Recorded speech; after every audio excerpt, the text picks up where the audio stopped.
Mystery and Deceit, From Earth to Mars, Book 1 of Chaos's Orbit Saga, written by James T. Hall, narrated by Chris Pullman. Episode 10, A Report. We interrupt your regularly scheduled program to bring you this breaking news bulletin. Military forces have launched an attack against Colombia's governmental buildings. Sources report that these forces appear to be highly trained and heavily armed. We go now to Mark Sanchez of our sister agency, Televisión Bogotá. Hello, Mark. What can you tell us about what's going on there in Bogotá? The screen split, Katie on the left, and Mark appearing on the right. Hola, Katie. Reports are still coming in from the streets. What I can tell you is that this was a well-coordinated and surprise attack.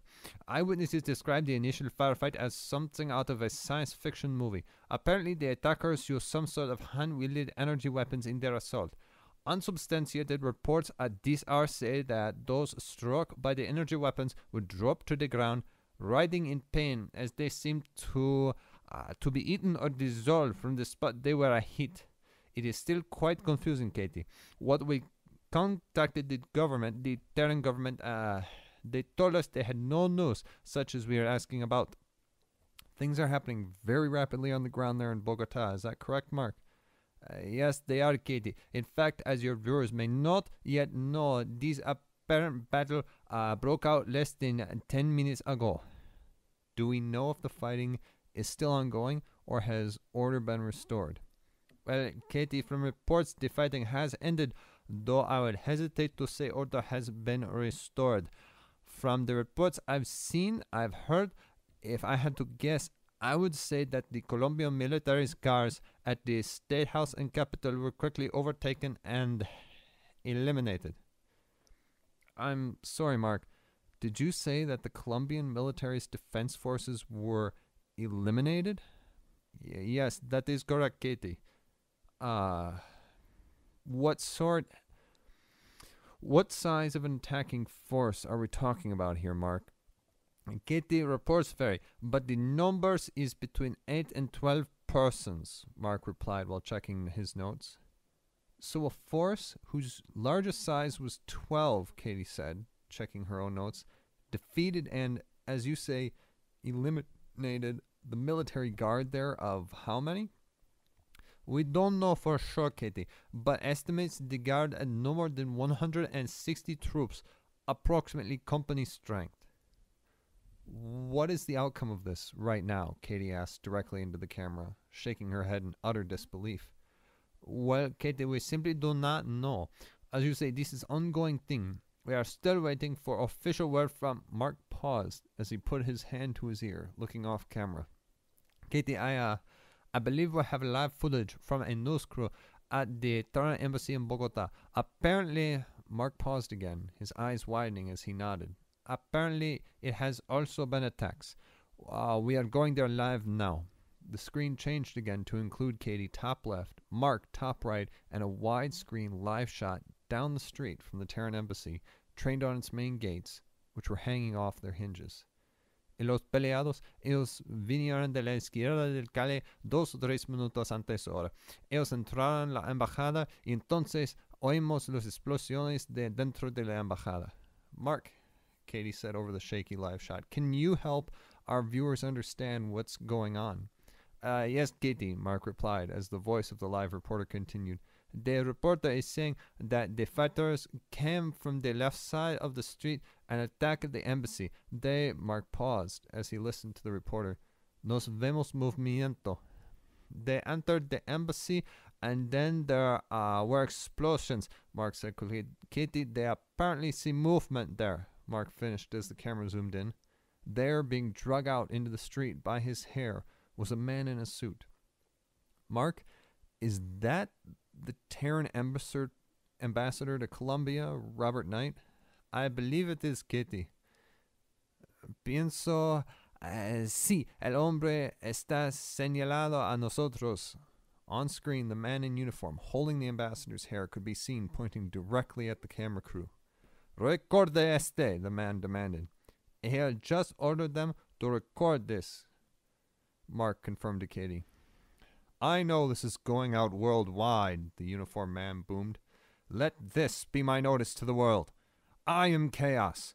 My forces and I have taken control of the legislative and executive buildings of Columbia. We now control the government of Columbia. What the Terran, the man Chaos said as he shook the ambassador by the hair, forcing him to grasp Chaos's hand lest he lose some of it. Government has failed to remedy in this region. What the TDF cannot bring itself to do, I have done in 15 minutes. I have toppled this rotten and corrupt government. I have rid the countryside of the mercenary armies, those thinly veiled forces of El Presidente Colombiano, that were enacting his twisted vision of domination on his neighboring countries. I have and will continue to make Colombia and all of America del Sur a safer place. Toward that end, I now rid this country of another piece of rot and disease that keeps it weak, the Terran government. By this act, I declare Colombia to have seceded from the Terran Union and come under my banner and protection. Chaos put his other hand as a fist to the ambassador's head. A flash of absolute blackness came, seemingly from his knuckles, along with a pinkish spray that had been the ambassador's head. The man's hands released their grip on Chaos's, falling to the body's sides as it slumped forward and fell to the ground with a sickening wet thump. Off camera, somebody threw up. On screen, Katie's face was pale white, showing total and utter shock. "Your move, Prime Minister," Chaos said as another black energy bolt loosed from his hand, this time toward the camera. The live feed went dead. An explosion of sound and activity erupted around Mark. Katie, we Mark said, pausing. "We appear to have lost the feed," he finished, swallowing hard. "Yes, Mark," Katie said, looking off camera for direction. "I believe we're going to let you go for now, and we, Katie began, helplessness playing on her face as she shrugged, saying, "Hope for the best for all of you there." "Thank you, Katie," Mark replied. He immediately rose from his seat in front of the camera, not waiting for the feed to go dark. "To recap, I guess," Katie said, once more taking up the whole screen. "We've just witnessed a message given by a man going by the name Chaos. Reports right now indicate that a group apparently headed by this Chaos have attacked and taken control of the various federal buildings of the Colombian government. The man Chaos, as many of you just saw, Katie said, nearly losing her composure as she brought a fist to her mouth, opening it and resting it temporarily on her upper chest before lowering it back to the desk, continuing, he apparently executed the Terran ambassador to Colombia, Robert Knight, in what can only be described as a very gruesome manner. Now," Katie continued, resting both hands back on her desk after checking her notes, "I say apparently because we still have no official word on this developing situation. All this has transpired within the last 20 minutes. A force of only some 8 to 12 people under the command of Chaos have apparently taken control of the legislative and executive buildings in Colombia. We..." Katie paused, listening to someone off camera. "Right now?" "Okay. We are going to a live news feed from the Executive House. Prime Minister Nelson is beginning his address to Earth." The image switched to that of Prime Minister Stephen Nelson sitting at his desk, flanked by 2 Terran Union flags. The network logo and lower third title overlaid Nelson. "Good evening, my fellow citizens. As you may already know, a militant group has attacked and taken control of various federal government buildings in Colombia. Details at this hour are yet scarce. What we do know for sure is that this force, led by a man named Chaos, has committed acts of war against both the sovereign Colombian government and the Terran government of Earth, as well as committing crimes against humanity. As I speak, the executive committee, consisting of my Minister of Terran Security and the senior members of the TDF, are meeting in an attempt to draft a plan for swift resolution of this situation. To be clear, by his actions, Chaos has declared war on this government and thereby the Earth itself. While we want Chaos to know that we will stop at nothing to bring him to justice, we are yet open to diplomacy. There are always non-violent ways out of any situation, but both Chaos and the citizens of this planet must now realize that this act of aggression against a sovereign nation will not stand. Action will be taken, it will be swift, and it will be decisive. We are actively, at this hour, seeking communication with any government authority in Bogota, seeking assurances of the status of the governmental body there in the person of its legislators and president. As of yet, all attempts at communication have failed. We assure all citizens of Earth that such an attack, such actions taken against legitimately elected government officials will not be tolerated. As a government, we henceforth pledge to keep all citizens of Earth safe and fully informed as this situation continues to evolve. Further, I personally promise to do everything in my power to bring to resolution the current situation in Colombia. Chaos will be brought to and face the proper justice. As a people, as mankind, we have dealt with and defeated such people as Chaos before and will do so again. For now, my fellow citizens, I seek to assure you that you are safe. This situation is isolated and will be dealt with swiftly. Thank you, good night, and God bless. Ladies and gentlemen, Katie said as the screen cut back to her, that was Prime Minister of Earth, Stephen Nelson, promising swift and decisive action in Colombia. We're going to continue to stay with this story as more details come in. Elsewhere in Colombia. Report. Sir, we have the president in custody of his office. His cabinet is dead. Has he signed the declaration? Yes. I had to use a bit of persuasion, though. Knowing her, Chaos knew exactly the dark, fearful method she had employed. Then kill him. At the presidential palace, the nanitic commander raised her arm, tubules forming and beginning to glow darkly. No, I can help you, shrieked the Colombian president. He struggled against the zip ties that bound him to his chair. No, you can't, she responded flatly as a disc-like bolt of blackness flashed from her fist, severing the man's head. She closed her eyes, raised her face toward the ceiling, and took a deep breath, shuddering with ecstasy as she exhaled. Done, she said over the comlink. Good. Take the declaration back to our HQ and get it sent out. The faster we do, the faster we gain our foothold. And the bodies? Someone else will clean them up. Leave them. You and your people head out. Their plan had worked perfectly. Not that Chaos had any doubt. They knew when the legislature would be in full session, a date when the president was conveniently holding a cabinet meeting. They had rushed in, the Colombian military proving about as resilient to nanitic's as an overcooked noodle would have. Rushing into the assembly chamber, Chaos's people had cleansed it of all corruption. Turning quickly then to the executive palace, they had taken control there, slowly executing one cabinet member at a time. The president had signed the Declaration of Secession and Integration, making Colombia the first state of Chaos's new empire. To his credit, he didn't yield until all his cabinet members were already dead, even then requiring some of Chaos's on-scene commanders' finesse. Once the declaration was signed, the president no longer served a purpose. Soon the declaration would become public domain, as would Chaos's video explaining his actions. The government would have to reject it and, in doing so, go to war against him officially. That would bring James, Meng, Eric, and the rest of the TDF right to his doorstep. My old friends, Chaos thought. Soon we will be one family yet again. He was actually surprised, though. He had missed both the cameraman and reporter when he took out the television camera. Looking at his hand while running internal diagnostics, Chaos thought, I'm going to have to put more time in on the firing range, apparently. Along with his troops, he walked through the streets, blending subtly and slowly back into the hustle and bustle that is Bogota. A woman rushed past him, arms filled with bags full of groceries.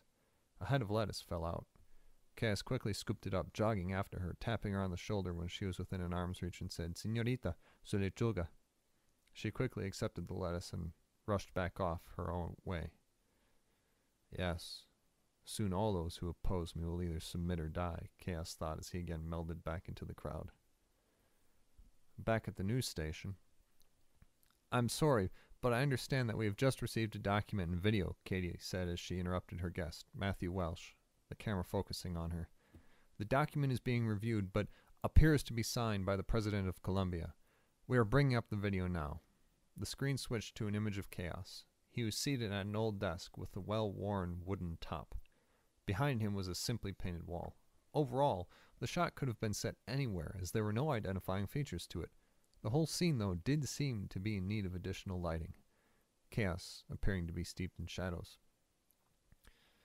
As you watch this video, you know what I have done, but you do not yet know why. Today, I and my forces liberated Colombia from her captors, those legislators and executive government functionaries who suppressed and oppressed her people. Soon, corroborating reports will come in relating that I fully cleansed the Colombian government of these people. It had to be done. The Colombian president was using so-called mercenary fighters to abscond with land not rightly his. Those militants took lands legitimately belonging to Venezuela, Brazil, Ecuador, and Peru. Regardless of that farce, the Colombian president and Colombian legislature, who all but rubber-stamped his actions, put before the Terran government's eyes it was an act of war. This war, however, the Terran government vehemently wanted to avoid, so it placated and persisted in attempts at pacification. But the Colombian president continued to direct his so-called independent forces to take more and more territory for his own. I have put an end to this unlawful activity, this day, by the hand of the Colombian president before he was permanently relieved of his authority. I was given all governmental power in Colombia. The document accompanying this video is the declaration that the Presidente signed. I am now the temporary steward of Colombia's democracy. With this power, I hereby return to those countries the land taken from them by the previous Colombian administration.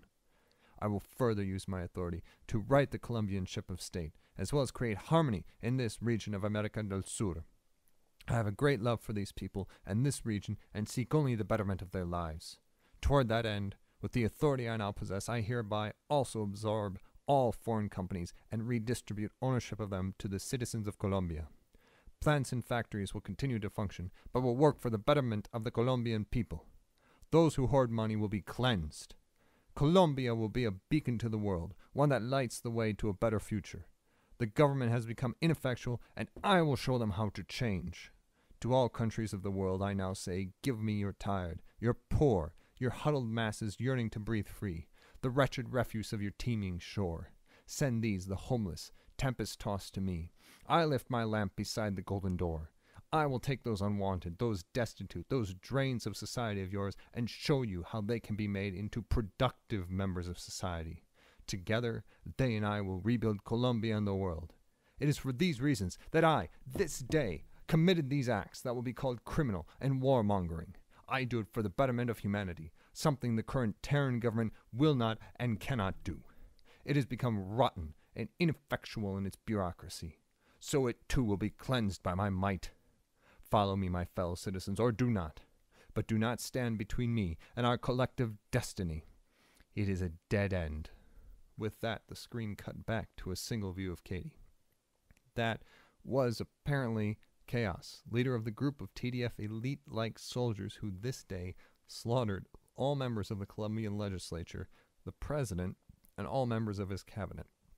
In the studio, we have Matthew Welsh, former Speaker of the Terran House of Commons, now a political analyst for this network. Matthew, your reaction to Chaos's message. The camera switched views to Matthew. Katie, we both know my background, as does everybody watching. What I attempted to do was incredible. What this Chaos has done is insane. He just declared war on the Terran government. Honestly, don't see how he thinks he can win against the forces of the TDF. The view switched back to Katie. As we reported earlier, his troops did appear to have the powers of the TDF elite.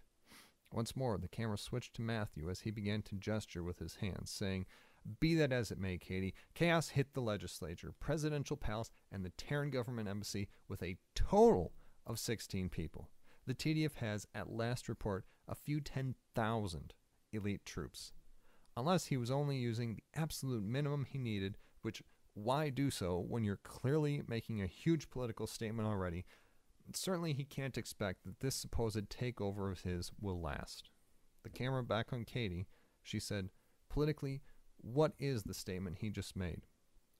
A camera angle on Matthew showed him slightly leaning back in his seat, leaning his head forward slightly in confidence as he said, "Well, Katie, it's simple. He just called out the Terran government. Issues like those of the Colombian government's slow and steady land grab from its neighbors are only the tip of the iceberg. We've known for a while now that there is still something fundamentally unbalanced about how the Terran government runs itself. The camera switched back over to Katie. Do you really think he hopes to take over the government? Camera back to Matthew. He leaned forward on the desk, hands clasped, as he said, I don't think so, Katie. If I were Chaos, I'd be doing this as a means to effect change. After all, again, with such few numbers, what can he really hope to accomplish? Nothing. It's simply meant to be a catalyst. Camera back on Katie, she said, what about his promise to be a steward for the Colombian democracy, to improve Colombia and reform the Terran government? Once more back on Matthew, he said, I simply don't see it, Katie. This is all just political grandstanding on a very, very large scale. I will give it to the man, though. He has a very large pair to rattle the hornet's nest like this. The camera switched back to a wide view that included both Katie and Matthew. Matthew Welsh, political analyst and former Speaker of the House of Commons, Katie said. Thank you for your help tonight in understanding the situation, Matthew. My pleasure, Katie, he responded. When we come back, American General Henshaw on the military impact of the situation developing in Colombia and the response the world can expect from the TDF. That in just a moment. Mystery and Deceit, From Earth to Mars. Book 1 of Chaos's Orbit Saga. Written by James T. Hall. Narrated by Chris Pullman. Episode 10. A Report. Visit us online at www.narclaninc.com to link up with us.